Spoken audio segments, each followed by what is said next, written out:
우주 최고의 시사 주간지 한겨레 21을 만드는 4명의 기자가 모였습니다. 1, 2, 3. 4 기자 지금 시작합니다. 와. 안녕하십니까. 1 기자 김교원입니다. 2 기자 만물학사 김양진입니다. 반갑습니다. 3기자 신다은입니다. 안녕하세요. 4기자 류석우입니다. 네, 지난주에 저희가 한겨레 21 창간 30돌 기념 공개 방송을 했는데요. 많은 독자분들이 참석해 주시고 또 시청자분들도 많이 봐주셔서 행사를 잘 마쳤습니다. 고맙습니다. 네. 그날 날씨가 진짜 좋았는데 네. 다들 나들이도 안 가시고 그러니까. 저희를 또 그 따뜻한 보러 날에. 축하해주러 오셨잖아요. 네. 정말 네, 네. 감사하다는 말씀 한번 다시 드리겠습니다. 네, 저희 한겨레 21과 4기자 앞으로도 더 노력해서 좋은 콘텐츠로 여러분 찾아뵙겠습니다. 오늘도 귀한 손님을 모셨습니다. 예, 맞습니다. 저희가 네. 사실 뭐 총선 지금 앞두고 있잖아요. 한 달도 안 남은 상황인데 예. 굉장히 중요한 이슈 계속 좀 뭐 우리가 다뤄야 될 이슈인데 이게 총선을 앞두고도 노동 관련 이슈 이게 좀 사라졌다. 관련 정책들 안 나오고 있다. 맞습니다. 이런 지적이 많습니다. 이런 와중에 우리 노동자 대표 남한나 노동당 비례대표 후보님 모셨습니다. 네, 반갑습니다. 네, 네. 감사합니다. 오늘 시청자분들께 잠깐 자기 인사 좀 해주시겠습니까? 자기 소개 좀. 네, 안녕하세요. 저는 형들 몫으로 일을 하고 있는 건설 노동자 남한나입니다. 만나서 반갑습니다. 나무복께서는 지금 이제 8년차 2017년부터 형틀목수를 했다고 제가 들었는데 먼저 일단 형틀목수 하면 이 시청자분들께서 약간 생소하실 수도 있을 것 같아서 어떤 일 하시는지 간단히 먼저 설명해 주시겠어요? 우리가 이렇게 철근 콘크리트 건물을 지을 때요, 이렇게 건물의 형태를 잡고 이렇게 틀을 이렇게 만드는 작업을 하는데 예. 형틀은 건물의 형태 틀을 만드는 작업을 하고 철근공은 그 틀 안에 이제 철근을 넣는 작업을 하게 돼요. 예. 그러면서 이제 시멘트하고 물, 뭐 모래 이런 것들을 섞어서 그런 것들을 콘크리트라고 하는데 콘크리트를 그 틀 안에 이렇게 부으면 이게 건물의 형태가 되는 거죠. 예. 그래서 형틀목수는 이 콘크리트가 부었을 때 터지지 않게 음. 하는 작업을 하는 게 형틀목수라고 할 수 있습니다. 네. 건물의 그 외형을 잡아주는 거군요. 네. 그렇군요. 사실 이게 건설 현장 그러면은 뭐 요즘은 많이 뭐 안 그런 것 같기도 한데 사실 과거에는 뭐 노가다 여러 가지 뭐 십장 뭐 좀 전문 용어도 일제 때 나왔던 용어들도 생각이 나고요. 약간 뭐 남자들이 뭐 이렇게 좀 뭐 약간 뭐 군대 비슷할 것 같기도 하고 그런 고정관념이 있잖아요. 잘못된 편견 같은 게 있는데 좀 어려움이 없으셨는지 그리고 이제 목수이 시작할 때 이런 뭐 편견 때문에 좀 걱정도 됐을 것 같기도 하고 어떤 뭐 에피소드가 있으면 좀 말씀해 주실래요? 처음에 건설 현장에 대해서는 이게 별로 선입견은 없었던 것 같아요. 그래서 이 일을 권유를 받고 배우러 갔을 때는 그러니까 너무 재밌었거든요. 아. 이제 망치질 한다든지 뭔가 내가 이렇게 만들어서 이게 형태가 이렇게 만들어지는 걸 보는데 그게 너무 재밌었거든요. 근데 이제 현장에 이렇게 딱 들어가니까 남편은 뭐 하는데 여기 와서 일을 하니 이런 소리를 이렇게 들었어요. 그러니까 이게 저뿐만 아니라 예. 저와 같이 이렇게 건설 현장에서 일하시는 여성 노동자들이 대부분 한 번씩 다 들어봤거든요. 성차별이 좀 심한 네. 곳이군요. 네. 그러니까 이제 건설 현장을 보면 흔히 노가다, 삶의 막장에서나 와서 일을 하는 곳 이렇게 인식이 되어다 보니까 여성들까지 여기 와서 일을 할 정도면? 할 정도면 너의 남편은 얼마나 부족하길래 여기 와서 일을 하느냐. 그러면서 이제 좀 건설 현장이 참 여성이 일하기는 좀 힘든 곳인가라고 생각을 했었죠. 이게 원래는 이제 그 현장으로 들어가는 루트도 사실 뭐 이렇게 정식으로 들어가는 루트 같은 것도 없었는데 제가 듣기로는 기능학교 같은 것들이 생기면서 거기서 이제 교육 훈련을 받고 들어가는 루트가 생겼다. 네네. 후보님도 그런 식으로 해서 이렇게 일하시게 된 네, 건가요? 예. 그렇죠. 저도 이제 건설노조에서 운영하는 건설 기능학교라는 곳을 알게 되었고 그 곳에서 기능을 배우면 이제 현장에서 일을 할 수 있게 연결을 해준다라고 그런 이야기를 듣고 이제 건설 기능학교를 찾아가게 된 거죠. 그 말씀 들으니까 생각나요. 저희 옛날에 한겨레 신문에 인터뷰했던 분이 형틀을 처음 배우고 이렇게 재밌는 일을 남자만 하다니 네. 얘기할 정도로 굉장히 매력적인 네, 일이라고 네, 네. 하더라고요. 너무 재밌어요. 네. 근데 그래도 뭔가 화장실 같은 거는 뭐랄까 인프라나 좀 어려움이 있지 않은가요? 그러니까 여성들에게 기본적으로 네, 그렇죠. 이제 처음에 화장실을 딱 갔을 때 화장실이 너무 멀고 그러니까. 그리고 이제 화장실 개수도 너무 부족하거든요. 적고. 그래서 아침에 참을 먹고 아니 이제 아침 밥을 먹고 네. 이렇게 체조하는데 시간이 이렇게 한 3-40분 틈이 있어요. 네. 그러면 그 시간에 남성들은 화장실에 줄 서다가 시간이 다 가요. 예. 그러니까 이제 남성들이 이렇게 야, 줄이 화장실에 너무 오는구나. 길으니까 이제 여자 어떡해. 화장실에 가는 거예요. 아. 그러면 이제 이게 화장실을 가다 보면 이제 되게 아. 당혹스러운 일도 있고 음. 그다음에 건설 현장에서 이렇게 화장실이 수세식이 아니기 때문에 음. 이게 청소를 잘 안 해주면 예. 굉장히 더럽거든요. 아, 네. 네, 이러한 화장실이 매우 열악하죠. 아니 우리나라에 노동부가 없나요? 노동부에서 그런 거 좀 신경 써야 되는 거 아닙니까? 그러게요. 예. 진짜 정부는 뭐 하는지 모르겠어요. 아, 이게 좀 사실 화장실 문제 같은 경우는 작년에 한번 크게 이슈가 된 적이 있었잖아요. 또 이제 뭐 건물 아파트에서 뭐 이런 네네. 이슈가 있어서 그 이후로 제가 알기로는 화장실 문제 정부에서 적극적으로 나서서 화장실 설치하고 이런 것들이 있었다고 들었는데 지금도 여전히 그 좀 개수가 부족한가요? 그러니까 그게 이제 건설 노조에서 이제 그러한 문제 제기를 계속하고 예. 이러한 것들을 정책 제안을 해가지고 작년에 시행 규칙이 바뀌었다고 들었어요. 그래가지고 남성은 30명당 1개, 네. 여성은 20명당 1개 음. 이렇게 그 바뀌어가지고 이렇게 음. 화장실을 설치하도록 예. 이렇게 그러니까 마련됐어요. 현장에도 그게 적용되고 있습니까? 네. 네네 적용. 그런 규칙이 아, 없으면 안 만들어 줄 음. 사람들이었군요, 그러니까. 예. 그러니까 규칙이 없다고 안 만들기도 했지만 예. 규칙이 있다고 또 만들지도 않겠죠. 아. 이런 것들은 또 건설 노조가 계속 이렇게 네. 현장에서 활동을 해야 이런 것들이 변하지 않을까라고 생각합니다. 예를 들면 우리 노동자들이 그러니까 뭐 어떤 기본적인 어떤 것을 해결할 수 있어서 네, 어떤 노동 어떤 환경이 안정적으로 굴러갈 수 있도록 해주는 중요한 역할을 하는데 네. 근데 지금 저 윤석열 대통령은 왜 이렇게 각을 세우는 겁니까? 무슨 뭐 건설 폭력배니 아무래도 건설 노조를 이렇게 건폭이라고 몰아붙이면서 초반에는 예. 윤석열 대통령의 그 지지율을 높이려고 음, 이렇게 건설 노조를 몰아붙이지 않았나 싶고요. 네.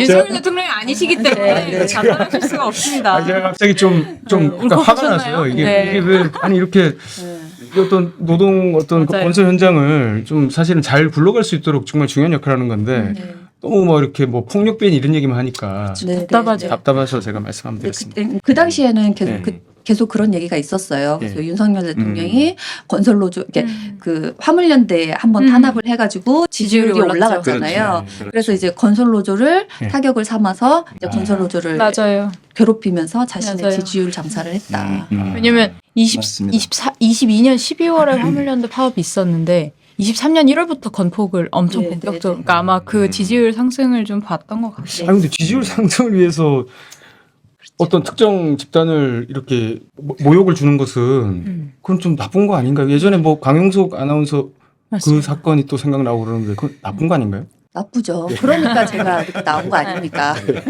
그런 얘기 들었어요. 저도 뭐 이 어떤 건설 현장에서 노동자들 같은 경우에 사실은 노동조합이 없을 때는 굉장히 그 취약해가지고 개별 노동자일 때는 굉장히 그 어떤 부적절한 대우를 많이 받았는데 노동조합이 생기니까 내가 이제 인간 대우를 받는구나 뭐 이런 얘기도 들은 적이 있거든요. 네. 이 건설 현장에서 노동조합 어떤 존재입니까? 건설 현장에서는 불법이 엄청 많잖아요. 네.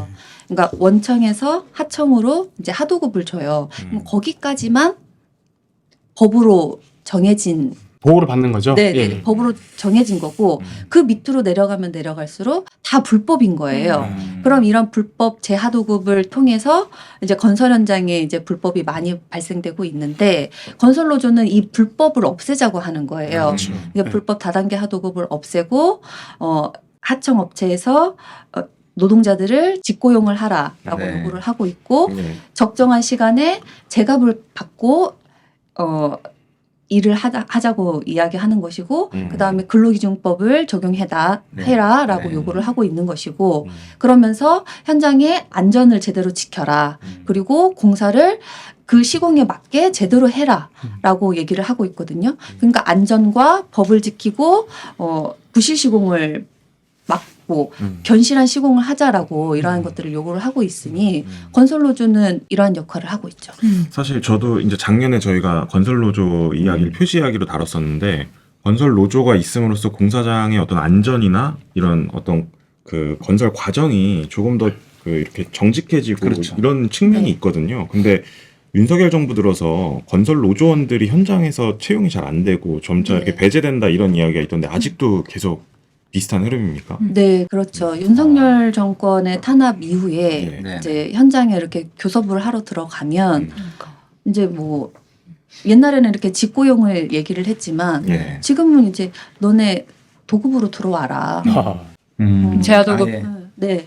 도급 아니면 안 된다. 네. 그것도 적정 단가가 아니라 현저하게 낮은 단가로 아. 이렇게 얘기를 하고 있고요. 아예 이제 교섭을 거부하기도 하고 이제 이런 식으로 가고 있죠.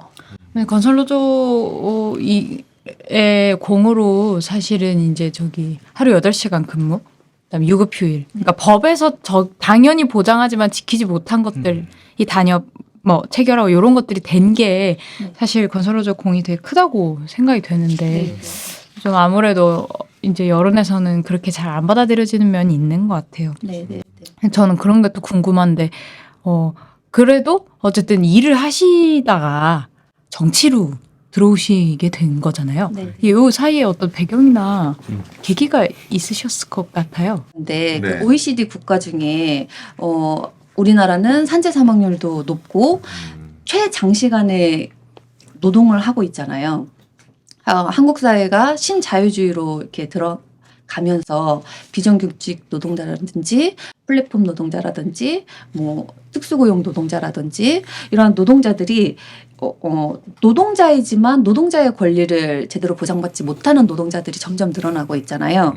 그러면서 전체 노동자의 20%인 5인 미만 사업장에서 일하는 네. 근로기준법을 제대로 적용받지 못하는 노동자들도 많고 그다음에 산업안전보건법을 제대로 적용받지 못하는 노동자들도 많고 그다음에 고용보험이라든지 산재보험이라든지 이러한 것들을 적용받지 못하는 노동자들도 많고 그리고 그 산업재해 같은 경우도 그 하청업체에서 많이 일어나고 있는데 실질적으로 원청은 그에 대한 책임을 전혀 지지 않고 노동자의 생명으로 자신들의 유연을 쌓아가고 있잖아요. 맞습니다. 한마디로 한국은 노동 후진국이잖아요. 네. 그리고 또 거기다가 비정규직 노동자, 특수고용 노동자들은 노조할 권리도 없고 네. 그리고 실제 그 노동자이지만 그 자기를 고용한 원청하고 교섭할 권리도 없고 네. 게다가 윤석열 정부는 건폭몰이라든지 노조 그 회계공시라든지 노조 탄압을 아주 심각하게 하고 있잖아요. 네. 근데 여기서 제가 얘기하고 싶은 거는 지금의 이 노동 현실이 매우 심각한 것은 국힘이나 민주당 정부나 다 똑같은 책임이 있다는 거예요. 그렇죠. 예. 두 정부 모두 다 노동자를 위해서 한 게 아무것도 없잖아요. 그래서 뭐 노동자의 권리가 조금이라도 나아진 거는 결국에는 노동자의 투쟁의 결과이잖아요. 그렇죠. 네, 그래서 제가 이게 노동당 후보로 나서게 된 겁니다. 그렇군요. 중요한 말씀 주셨는데, 그러니까 지난 정부는 사실은 그러니까 노동자 문제, 그러니까 노동 문제나 그 노동쟁이 이런 게 이렇게 그러니까 심각하지 않았다는 느낌을 좀 이렇게 기억을 해보면 좀 받거든요. 뭐 거의 차이가 없는 겁니까? 지난 정부나 지금 정부나? 그 노무현 정부 때도 네네. 그 귀족 노조라고 물어붙인 것도 네네. 그것도 민주당 정권인 노무현 정부 때 일어난 거잖아요. 네. 그러니까 결국에 민주당 정부나 국힘의 정부나 결국에 노동자를 생각한 정부는 하나도 없었다는 거죠. 그렇군요. 저는 뭐 그런 생각 들어요. 이게 정치권에서 노동자들에 대해서 헛소리를 하면 뭐 이렇게 국민들이 일어나고 노동자들이 반발하면은 그렇게 함부로 못할 거 아니에요. 네. 근데 노동자들은 뭐 때려도 된다. 그런 때리면 오히려 지지율이 올라간 이게 사실 굉장히 비정상적인 거잖아요. 네, 네, 네. 도대체 왜 이런 일이? 그러니까. 그러니까 뭐 노동을 혐오하는 것을 막 뭐 자랑해도 되는 이게 왜 이런 일이 있는 건가요? 이게 저도 잘 모르겠는데. 그러니까 그러면은 안 될 것 같은 건데. 이게 예, 지금 예. 이렇게 노동자들을 자꾸 갈라치기 하잖아요. 예. 이게 그렇네요. 정부나 언론들이 네. 노동자들을 갈라치기 하면서 이 화이트 컬러 예. 뭐 네. 이렇게 네. 정규직 노동자들하고 예. 비정규직 노동자들하고 이렇게 네. 갈라치기 하면서 음. 이 그 정규직 노동자들을 자신들이 노동자라고 생각하지 않죠. 그렇군요. 그렇죠. 예. 그러면서 그 비정규직 노동자라든지 뭐 특수고용 노동자라든지 이러한 노동자들이 이게 자신들의 권리를 얘기하면 이제 저 사람들은 노력을 안 해서 그렇다. 뭐 이런 식으로 얘기를 한다거나 그리고 또 비정규직 노동자들은 그 정규직 노동자를 보고 귀족노조라고 이러한 프레임에 씌워서 이렇게 공격을 하고 서로 공격을 하고 있는 거죠. 그런 역사가 오래되고 그런 매스컴에서 그대로 이거를 퍼다 나르고 하는 것 네. 때문에 노동자 스스로 자기가 노동자라고 하는 걸 부끄러워하게 하는 정도까지 네, 노동 혐오가 좀 만연해진 그런 게 네. 있었나 보네요. 네. 그 이제 현장에서 뭐 남편은 뭐 하는데 이런 말을 들으셨다고 했잖아요. 제가 깜짝 놀랐던 게 제가 작년에 건설노조 취재하면서 여성 건설 노동자분들을 몇 번 이제 인터뷰를 했는데 똑같은 얘기를 하셨거든요. 네, 네. 그러니까 그런 이야기가 그냥 뭐 한두 현장에서 나오는 이야기가 아니라 계속 반복되는 이야기인 것 같은데 네. 사실 여성 건설 노동자들의 비율이 늘어난 것도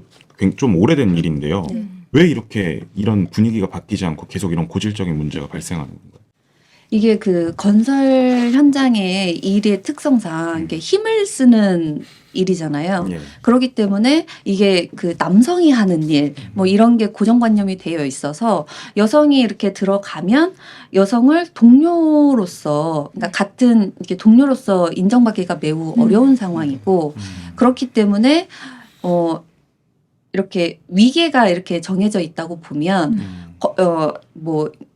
뭐 관리자, 뭐 팀장, 뭐 반장, 예. 뭐 쭉쭉쭉 기능고 뭐 이렇게 쭉쭉쭉 있다 보면 여성은 가장 밑바닥에 있거든요. 그렇기 때문에 이 여성의 위치가 항상 낮은 곳에 있어요. 그렇기 때문에 이 여성들을 위해서 예. 복지라든지 네네. 뭐 권리라든지 이러한 것들에게 관심을 쏟는다거나 뭐 돈을 들인다거나 이러한 부분들을 하지 않죠. 이제 현장에서 일을 해보셨으니까 네. 좀 당장 지금 시급하게 좀 이렇게 필요하거나 보호하기 위한 대책 같은 게 있다면 어떤 게 있을까요? 계속 주장하는 게 한 달에 한 번 안전교육을 하거든요. 예. 의무교육인데 그 의무교육에 성희롱 예방교육을 같이 해라라고 요구를 하고 있는 거예요. 그러면서 현장에 그 우리가 보통 일반 그 회사들도 예. 성희롱 예방 교육은 의무 교육으로 그럼요. 받고 있잖아요. 1년에 한 번씩 받고 네, 있습니다. 네, 네. 예. 그런 것처럼 현장에서도 그런 교육이 이루어지고 있으면 뭐 현장에서도 이렇게 성평등한 문화가 이렇게 되도록. 마련되지 않을까라고 생각이 듭니다. 근데 참 좀 서글프네요. 아니 그 뭐 대통령이 건설 폭력배다 이렇게 하면서 그냥 무법지대로 몰아가는 곳에서 그렇죠. 여기서 뭐 가장 아까 아래 있다고 말씀하신 그런 여성 건설 노동자들의 어떤 우리가 어떤 권리를 얘기한다는 게 대통령부터가 참 너무 서글픈 현실이네요. 네. 그래도 이제 좀 이전보다 긍정적으로 바뀐 것도 있을 것 같은데 조금 뭐 이렇게 후보님께서 현장에 계시면서 조금이라도 이제 현장의 변화를 이끌어냈거나 약간 그런 것들도 있나요? 이제 보통 예. 건설 현장에 이렇게 딱 들어가면 처음에는 이제 여성이니까 예. 뭐 누구누구 씨라고 부르지도 않고 아줌마 아. 이랬거든요. 네. 이게 남성들도 똑같아요. 예. 남성들도 어이 뭐 이름을 불러주지 않아요. 네네. 그래서 이제 그런 이름 부르기 캠페인을 했어요. 아. 그래서 누구누구 씨, 누구누구님, 좋네요. 뭐 네. 누구누구 목수, 와. 김목수 이런 식으로 아, 불러달라. 좋습니다. 이렇게 하면 이제 서로 간의 호칭도 달라지고 예. 서로 간의 대하는 인격도 그러네요. 달라지는 그렇죠. 거잖아요. 네, 그러한 변화들이 요즘 많이 바뀌고 있죠. 그러면 좀 비슷한 맥락에서 그 노동당 후보로서 정치에 나오셨으니까 어떤 걸 좀 더 바꾸고 싶은 거가 더 있을 거잖아요. 방금 말씀하신 것처럼. 저희가 요구하는 것은 건설노조 탄압을 이제 더 이상 멈추고 건설 노동자의 생존권을 보장하라라는 것을 가장 강력하게 요구하고 있습니다. 그 생존권과 관련해서는 어떤 구체적인 요구가 있습니까? 생존권을 보장하려면 정부가 어떤 그 구체적인 정책을 취해야 됩니까? 이를테면 뭐 임금 문제입니까? 그 현장의 어떤 노동 조건의 문제입니까? 뭐 차별의 문제입니까? 어떤 것들입니까? 주로. 우선 불법 다단계 하도급을 철폐하라는 거예요. 그래서 현장에서 노동자들을 직고용하라는 거죠. 그럼 직고용을 하게 되면 임금을 노동자에게 직접 주는 거잖아요. 그렇죠. 그러니까 그러한 밑에에서 만연하게 일어나는 불법적인 행위들을 없애고 이게 값싼 이주 노동자들을 데려와서 고강도의 노동을 시키고 아이고. 그다음에 이러한 이주 노동자들은 힘이 없잖아요. 네. 그래서 뭐 사측에서 부당한 요구를 하면 그거에 저항할 수도 없고 그리고 노조를 결성할 힘도 없고 네. 그렇기 때문에 싼 값에 일을 시키고 그럼 전체적으로 현장에서 노동 강도도 심해지고 그리고 이주 노동자들은 언어가 잘 안 통하지 네, 않기 그렇죠. 때문에 네, 현장에서 되게 위험한 상황들이 많잖아요. 그렇죠. 그러면 이러한 위험 상황에서 이렇게 쉽게 알려줄 수가 없어요. 그렇기 때문에 위험한 상황이 발생하면 당연히 이게 산재로도 이어지게 되는 거죠. 그리고 이주 노동자들이 숙련공이 아니기 때문에 그렇죠. 이렇게 미숙련공들이 와서 일을 하면은 이게 당연히 부실시공이 일어나게 되는 일어날 거고. 수도 있고. 근데 그러한 것들을 하지 말고 제대로 된 기능공들을 직고용해서 고용을 하라. 그렇죠. 그리고 만약에 이주 노동자들을 고용을 하려면 뭐 정주나 이주나 다를 거 없이 네. 똑같이 동일 노동 동일 임금 받고 그렇죠. 같이 현장에서 일을 하자. 그렇죠. 그러면 건설 현장에서의 임금도 하락하지 않고 예. 노동조건도 올라가고 예. 그러면 다 같이 건설 노동자들이 좋아지는 거 아니겠습니까? 이런 것들을 요구하고 있는 거죠. 너무 당연한 요구인데 네. 정부가 그런 걸 좀 신경 썼으면 좋겠는데 자꾸 좀 안타깝습니다. 아니 뭐 일을 시켰으면은 시킨 만큼 보상하고 네. 시킨 만큼 책임지고 네. 그게 안 되는 건 안 되는 거 아닙니까 사실은? 그러니까요. 예. 저희는 그냥 예. 법에 정한 대로 예. 우리가 노동한 만큼 예. 그런 것들을 요구하고 있는데 네. 이렇게 윤석열 정부는 저희를 예. 건폭이라고 몰아가고 있죠. 사실 오늘 그러니까 뭐라고 해야 되나 이번 선거 앞두고 그러니까 어떤 정치적인 그런 관점에서 좀 질문도 좀 드리고 싶었는데 지금 노동당 지지율이 제가 알기로는 지금 여론조사에서 잡히지 않는 네. 수준입니다. 그러니까 사실 아시겠지만 3% 이상의 지지를 네. 받아야 비례에서도 한 석 이상 네. 받을 수가 있거든요. 그러니까 왜 지지율이 이렇게 낮다고 생각하시는지 사실 민주노총 조합원도 100만 명이 넘죠. 네. 그렇죠. 사실 실제 이제 찍는 사람은 그보다 훨씬 적게 나온다는 것 아닙니까? 왜 그런지 그리고 이 지지율을 어떻게 높일 것인지 노동당의 보관이랄까요? 네. 네. 좀 말씀해 주시면 어떻습니까? 노동장의 이렇게 지지율이 낮은 편은 네. 우선 첫 번째 이유가 그 현행 선거법하고 네. 이 정치 환경의 문제라고 보는데요. 네. 한국의 현행 선거법은 국회의원 선거 제도가 지역구 중심이에요. 네. 그렇기 때문에 비례 의석수는 고작 300석 중에 46석밖에 되지 않고 그렇죠. 네. 지역구 의원수하고 비례대표수가 1대1인 뭐 독일이나 뭐 완전 100% 비례대표제를 선택한 그 네덜란드에 비해 네. 우리나라는 거대 정당에게 절대적으로 유리한 선거제도이잖아요. 그렇죠. 그리고 게다가 국힘이나 민주당은 지난 총선에 이어서도 이번에 비례 위성정당을 만들어서 네. 자신들의 기득권을 유지하려고 하는 행태를 벌이고 있잖아요. 네. 네. 그리고 또 대통령, 지자체 이런 선거에서 결선 투표제가 네. 네. 없어요. 네. 그래서 이제 사표가 되지 않기 위해서 어쩔 수 없이 거대 양당에게 투표하는 이러한 투표 심리도 있고 그렇기 때문에 진보 그러니까 소수 정당들이 살아남기 어려운 그렇죠. 이 정치 환경에 있고 네. 또 언론 같은 경우에도 보수 양당의 언론들은 일거수일투족을 다 뉴스화하고 이렇게 하지만 진보 정당이나 소수 정당에 대해서는 전혀 이야기를 실어주지 않고 있는 실정이잖아요. 네. 이러한 그 현실이 진보 정당들이 이렇게 커나갈 수 없는 구조적인 문제라고 보고 있습니다. 근데 그 다음에 두 번째 이유는 예. 노동당이 좀 아직은 많이 부족해요. 그러니까 인력이라든지 뭐 재정적이라든지 대중적 기반이 지금 부족한 상황인데 지금 그럼에도 불구하고 지금 한국 사회는 매우 위기 상황이에요. 네. 뭐 차별과 혐오도 만연하고 네. 그다음에 기후 위기도 있고 민생의 위기도 있고 그다음에 저출생 그다음에 지역 소멸 위기 그러다가 게다가 거기에 한반도의 그 전쟁 위기까지 있잖아요. 네. 뭐 실로 그 복합 위기 상황이고 네. 우리는 이런 거를 그 정치 재난이라고 보고 네, 있는데 네. 이 현재 정부와 국회는 이러한 것들을 전혀 해결하려고 하는 의지가 없어요. 그리고 제3지대 정당들도 국힘이나 민주당하고 같이 했던 세력들이잖아요. 그렇죠. 네. 이 한국 사회에서 이러한 복합적인 위기를 해결하려고 하는 세력들이 전혀 없는 것 같아요. 그래서 저희 노동당은 이러한 위기에 고통받는 노동자와 시민들과 함께 이 당의 지지율을 높여갈 생각입니다. 만약에 비례대표로 입성하신다면 제일 먼저 이거 하겠다. 아까도 말했듯이 노동자이지만 노동자의 권리를 제대로 보장받지 못하는 노동자들이 너무 많잖아요. 그렇죠. 네. 그래서 저는 만약에 국회에 입성하게 된다면 네.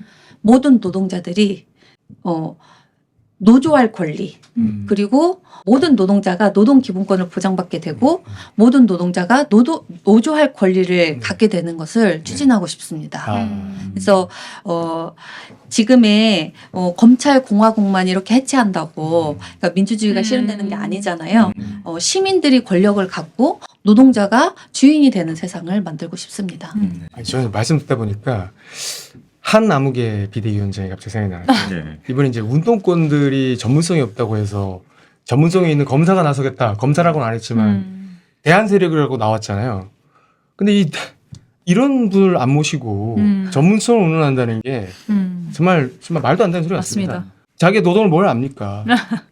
그렇죠. 한동훈 비대위원장한테 한 말씀 해주시죠. 네가 노동에 대해서 뭘 알아? 야. 이거 윤석열 대통령 건폭몰에 대해서 한 말씀 또 부탁드리겠습니다. 윤석열, 너 좀만 기다려. 뚫리네요. 네네. 진짜. 마지막으로 요거만 한번 여쭤보고 아까 그 드렸던 질문에 이제 연결되는 건데 지금 말씀하신 그런 어떤 정치 환경이 우리한테 있는 거잖아요. 네. 근데 그거는 제가 볼 때는 변수가 아니라 상수거든요. 상수. 네. 예, 그런 선거 제도가 있고 그런 양당 구조가 있는 거거든요. 근데 그 이제 한 당이 그 절대적으로 연동형 비례를 받아들일 수 없다. 그래서 위성정당을 만들고 거기에 맞서기 위해서 또 다른 정당은 또 비례연합정당 같은 그 유사 위성정당을 만드는 상황이잖아요. 네. 근데 그런 상황에는 그러니까 노동자들도 연대가 필요하지만 사실 정치 세력 간에도 연합이나 연대가 필요하거든요.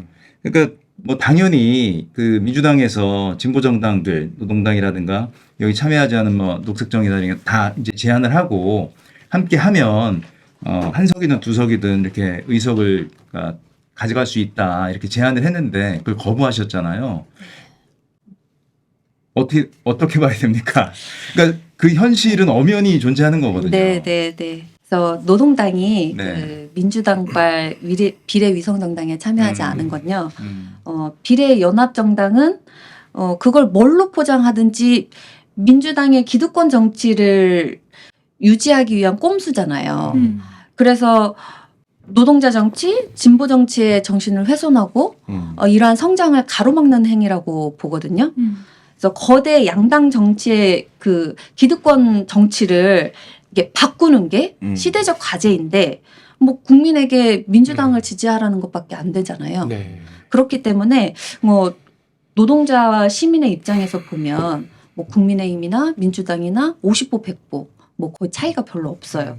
그래서 신자유주의를 밀어붙인 것도 뭐 국민의힘뿐만 아니라 민주당 정권에서 민주노총을 귀족 노동자로 몰아가고 공공 부분을 민영화로 이렇게 추진한 것도 모두 민주당 정권이고 촛불 정권으로 문재인 정권이 만들어졌지만 문재인 정권의 실정으로 윤석열 정권이 네. 만들어지고 뭐 21대 국회에서 180석의 민주당 의석이 있지만 뭐 한 게 뭐 있어요. 한 게 아무것도 없잖아요.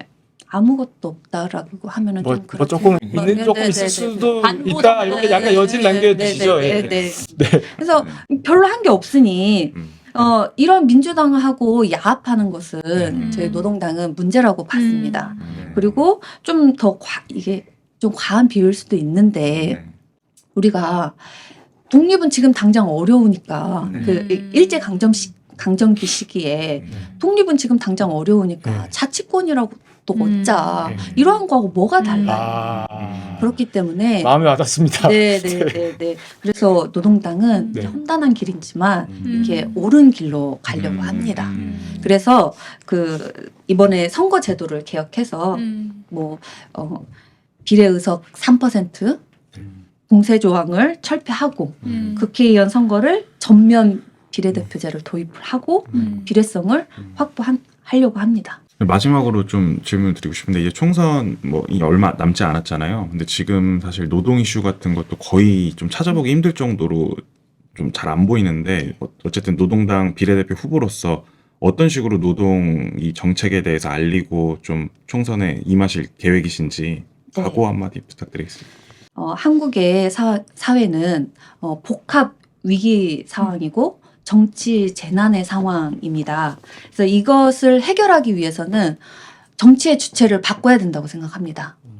그래서 탄압과 혐오의 정치, 재벌과 부자를 위한 정치, 이러한 기득권 정치를 끝내야 된다고 보고요. 그래서 이 정권 탄압의 표적이 된 건설 노동자인 제가 노동당 비례대표 비례 후보 1번으로 나왔고, 그 다음에 차별과 혐오에 맞선 장애인권 활동가인 유진호 동지가 비례 후보 2번으로 나왔고요.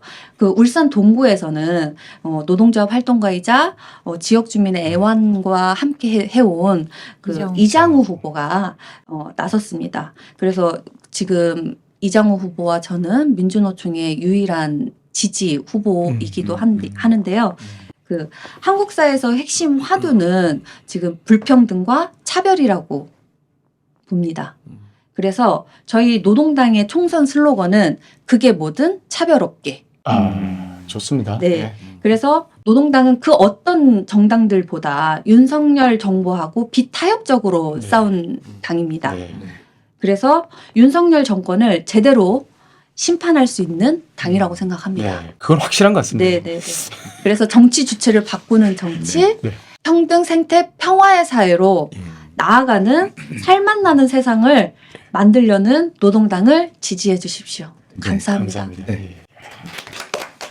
네, 오늘 말씀 잘 들었습니다. 오늘 많은 걸 생각하게 되는 그런 시간이었던 것 같습니다. 사실 저희도 모두 노동자이고 어떤 노동자에게도 차별을 한다거나 불평등하게 만드는 그런 일이 없어야 되는 것이 정상인데 우리가 워낙 뭐라고 해야 되나요? 왜곡된 세상에 살다 보니까 그런 걸 그냥 큰 문제가 아닌 것처럼 계속 받아들이고 사는 것이 아닌가 하는 생각이 들고요. 앞으로 남은 한 보름 정도 선거운동 기간이 있죠. 최선 다하셔서 꼭 노동당이 국회에 입성하시기를 기원합니다. 투쟁. 알겠습니다. 우리 2부에는 어떤 내용이 준비되어 있죠? 2부는 저희가 창간 30주년 기획으로 제자연화 사례를 다뤘는데 지난번에 한번 해외 사례를 소개시켜드렸잖아요. 이번에는 국내 사례를 좀 다뤄봤거든요. 그 얘기 좀 해보려고 합니다. 좋습니다. 그럼 1부는 여기까지 하고요. 오늘 나와주셔서 정말 고맙습니다. 귀한 말씀 잘 들었습니다. 고맙습니다. 감사합니다. 저희는 2부에서 뵙겠습니다. 고맙습니다.